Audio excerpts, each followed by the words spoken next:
మన కూటంలో ఉన్నాం, అభివృద్ధి పథకంలో ముందుకెళ్తూ ఉన్నాం. అయితే కొంతమంది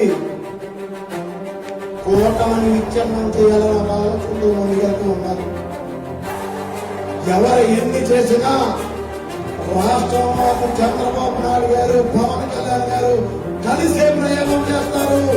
అదేవిధంగా నియోజకవర్గంలో కూడా ఇది శాసనసభ్యులతో నేను నియోజకవర్గ అభివృద్ధికి సభ్యుల కృషి చేస్తానని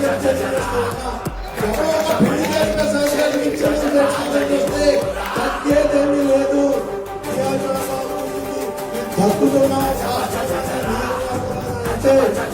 ప్రతి జన సైనికుడు అభివృద్ధి కోసం, ప్రతి తెలుగుదేశం కార్యకర్త అభివృద్ధి కోసం, ప్రతి బీజేపీ కార్యకర్త అభివృద్ధి కోసం అభివృద్ధి కోసం, రాష్ట్ర అభివృద్ధి కోసం తప్ప ఎక్కడా తెలియజేసుకుంటూ అభివృద్ధి నియోజకవర్గాలుగా ముందుకు జరగడానికి